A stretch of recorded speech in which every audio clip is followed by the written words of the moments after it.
विष के दांत प्रश्न और उत्तर करेंगे। पहला प्रश्न है, कहानी के शीर्षक की सार्थकता स्पष्ट करें।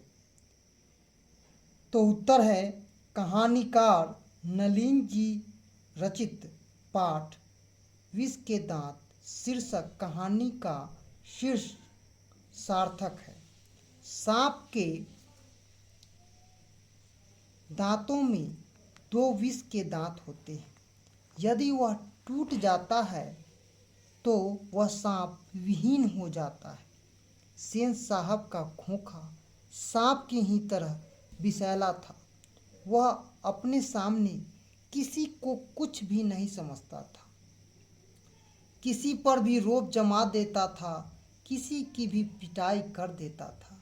सांप की भांति फुफकारता सेन साहब का वह पुत्र कासू मदन से मार खाया, ऐसा कि पुनः वह गली में आकर किसी पर फुफकार भी नहीं सकता है, मानो कि उसके विष के दांत तोड़ डाले हो।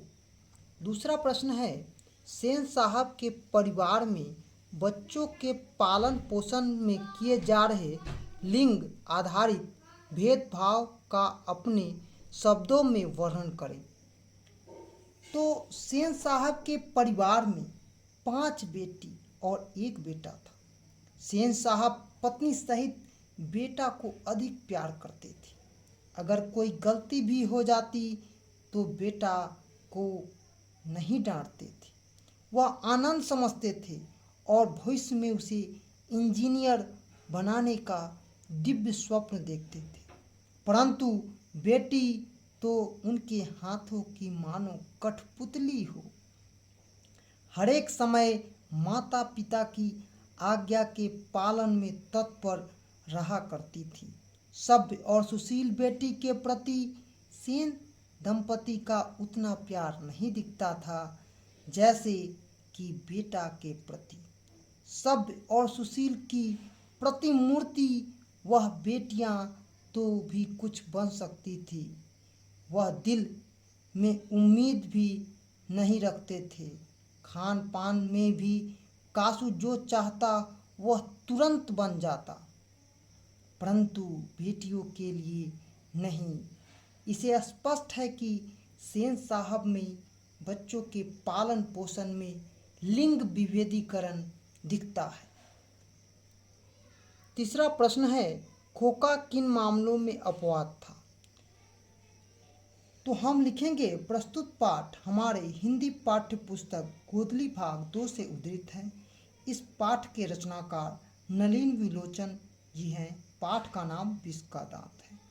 तो खोखा जीवन के नियमों और घर के नियम जो होता था, खोखा जीवन के नियम और घर के नियमों के मामले में अपवाद था।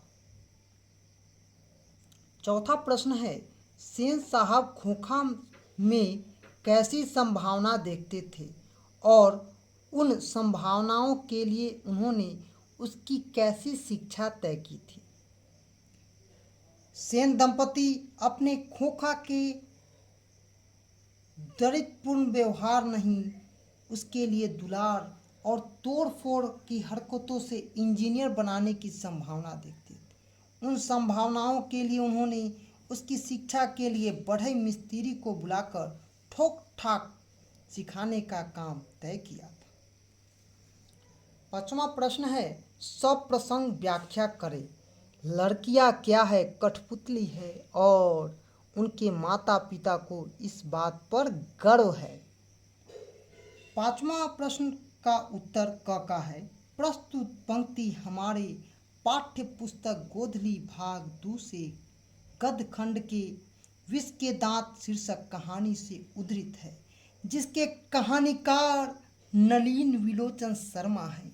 कहानी प्रसंग में कहानीकार ने सेन दंपति के 5 लड़कियां अत्यंत सुशील, सभ्य और अनुशासित हैं, इस बात की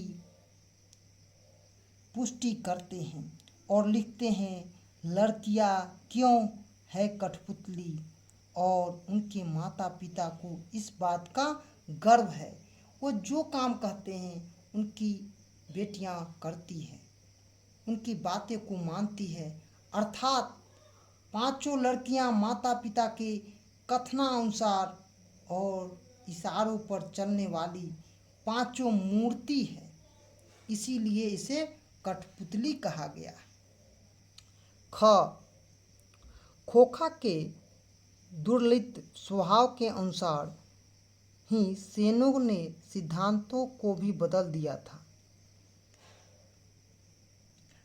उत्तर प्रस्तुत पंक्ति हमारे पाठ्य पुस्तक गोधली भाग 2 के गद्य खंड के विष के दांत शीर्षक कहानी से उद्धृत है।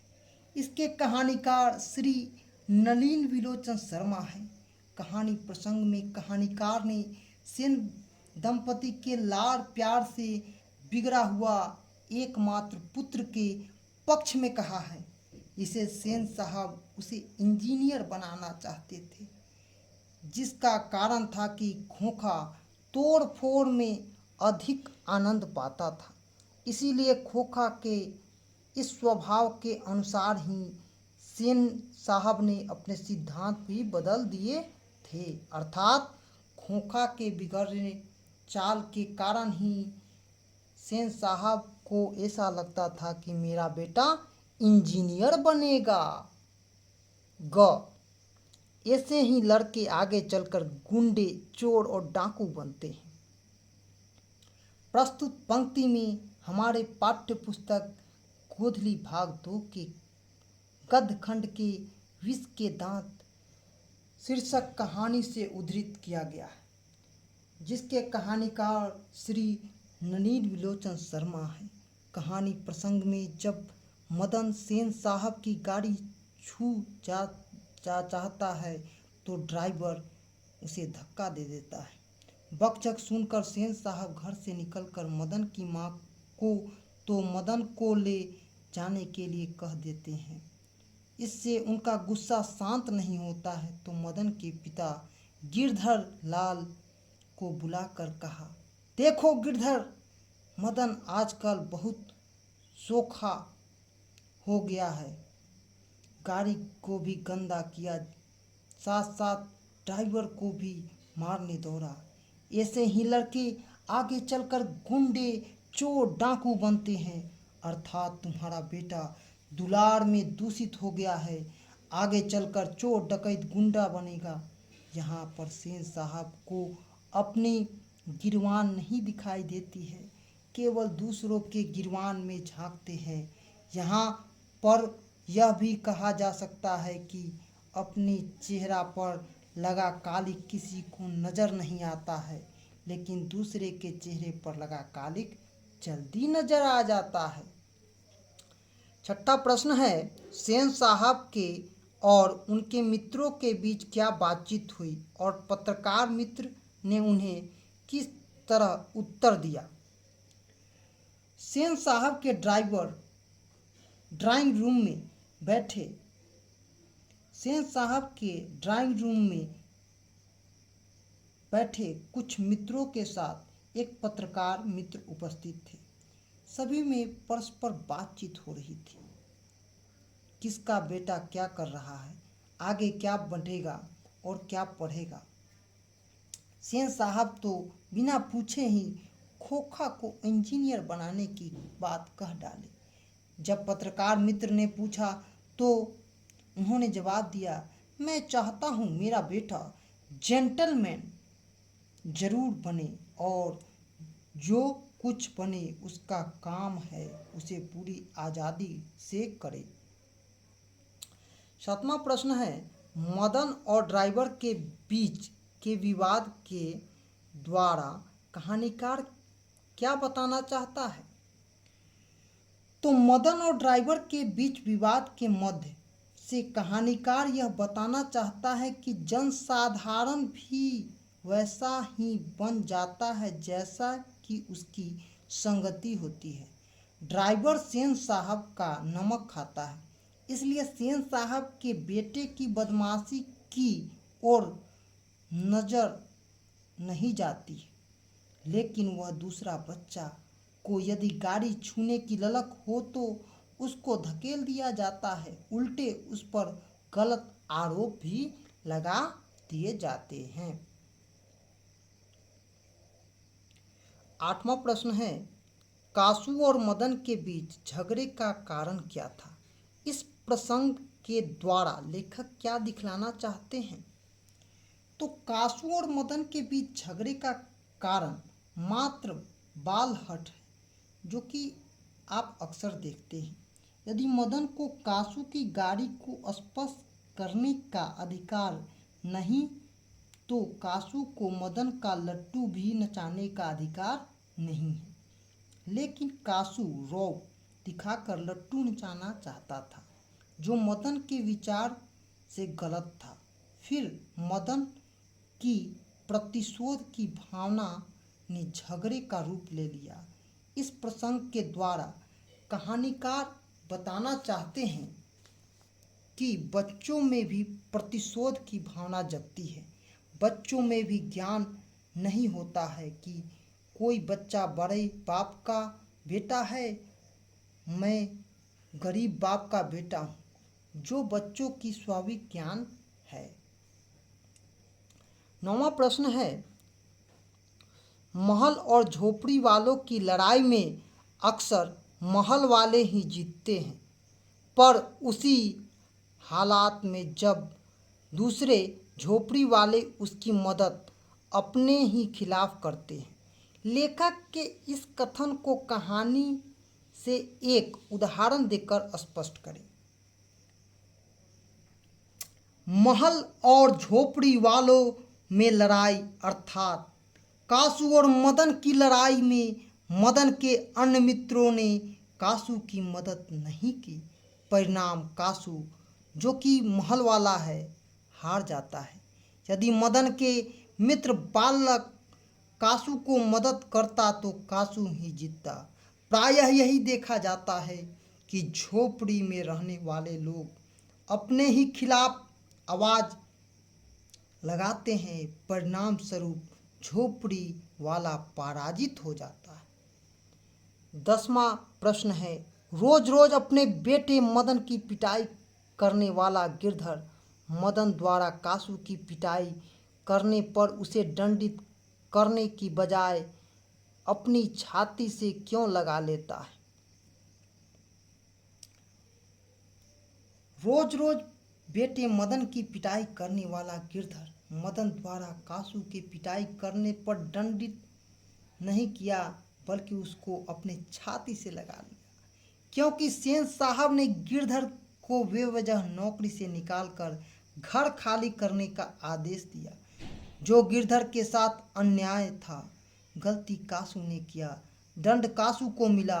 सेन साहब ने गिरधर के साथ जो अन्याय किया, उसका दंड सेन साहब को मिलना चाहिए था। गिरधर सेन साहब को दंडित कर सकता था, लेकिन वह ऐसा नहीं कर सकता है। लेकिन उसका बेटा मदन कासू को दंडित कर उचित कार्य किया, इसीलिए वह अपने बेटे मदन को छाती से लगा लेता है और उसे बहुत सारा प्यार देता है। 11वां प्रश्न है, सेन साहब मदन कासू और गिरधर का चरित्र चित्रण करना है। तो सेन साहब एक बिजनेसमैन, आर्थिक रूप से संपन्न और बड़े ओहदे पर इंजीनियर के पद पर हैं। उनकी पुत्रियां सब सुशील और कायदे से काम करने वाली है, परंतु उसकी शिक्षा दीक्षा की चर्चा यहाँ नहीं है। इससे स्पष्ट है कि सेन साहब पुत्र पुत्री में भेद करते हैं, जो उचित नहीं है। सेन साहब को धन का अहंकार है, इसीलिए वह निर्दोष गिरधर को नौकरी से निकाल देते हैं। इससे स्पष्ट है कि सेन साहब अहम भाव और अपने झूठे शान शौकत के चलते, दिखावा के चलते ऐसा काम करते हैं। मदन एक गरीब परिवार का व्यक्ति है, लेकिन सामान्य बालक की भांति उसमें भी स्वाभिमान है। इसीलिए वह सेन साहब के ड्राइवर की ओर बार बार मारने के लिए झपटता है। सामान्य बालक की तरह उसमें भी ईर्ष्या, द्वेष और बदले की भावना है, इसीलिए तो उसे सेन साहब ने खोखा को पीट देता है, जिससे वह स्पष्ट होता है कि मदन स्वाभिमानी है। कासू कासू सेन साहब का एक लौता पुत्र है। सेन साहब के दुलार में उसे बिगाड़ दिया है। पिता की तरह ही उसमें अहम भाव और अहंकार है। जब वह लट्टू मांगने जाता है तो उसे लट्टू नहीं मिलता है और इसी से वह झगड़ा होता है और उसे मार खानी पड़ती है। गिरधर गिरधर एक मध्य वर्गीय, आर्थिक रूप से कमजोर व्यक्ति और ईमानदार वफादार कर्मचारी है। मालिक के गलत निर्णय को भी वह स्वीकार कर लेता है। यही उसमें एक सबसे अच्छा गुण है। 12 नंबर प्रश्न, आपकी दृष्टि में कहानी का नायक कौन है? तर्कपूर्ण उत्तर दें। हमारी दृष्टि में कहानी का नायक कासू है, क्योंकि सेन दंपति कासू के प्रति संभावनाओं को संजोते हैं। कासू के जो द्वलित व्यवहार है उस कारण से सेन साहब की गाड़ी की बत्ती टूटती है। सेन मित्रों की गाड़ी की हवा निकाल जाती है। कासू के कारण ही निर्दोष गिरधर की नौकरी समाप्त होती है। कासू के ही स्वभाव के कारण सेन साहब के मित्रों के बीच मनमुटाव होता है तथा कासू के लाड़ प्यार के सामने सेन साहब की पुत्री कुछ नहीं है। कासू के दांत भी टूटते हैं, जिसे विष के दांत की संज्ञा दी गई है। और 13 नंबर है, आरंभ में ही कहानीकार का स्वर व्यंग्यपूर्ण है, ऐसी कुछ प्रमाण उपस्थित हैं। तो हम लिखेंगे प्रस्तुत पाठ हमारे हिंदी पाठ्य पुस्तक गोधली भाग 2 से उद्धृत है। इस पाठ का नाम ही है विष के दांत और यह एक व्यंग्यपूर्वक कहानी है, जो कि आरंभ में कहानीकार का स्वर भी व्यंग्यपूर्ण है। उसके प्रमाण में कहानी को एक अलग मोड़ दिया गया है। सेन साहब की पुत्री को यहाँ पर कम तारीफ किया गया है, लेकिन उसके पुत्र के ऊपर पूरा फोकस किया गया है। वे ऐसे मुस्कुराहट अपने होठों पर ला सकती है कि सोसाइटी की तरीकाएं भी उससे कुछ सीखा जाए और सीख ले। कहानी में वहाँ कहानीकार ने व्यंग किया है, जहाँ कासू मदन की जमात में लट्टू नचाते हैं, वहीं उस समय कहानीकार की युक्ति हंस कौओं की जमात में शामिल होने लगता है इत्यादि। यह वीडियो आप न्यू एजुकेशन पॉइंट की तरफ से देख रहे हैं और आप न्यू एजुकेशन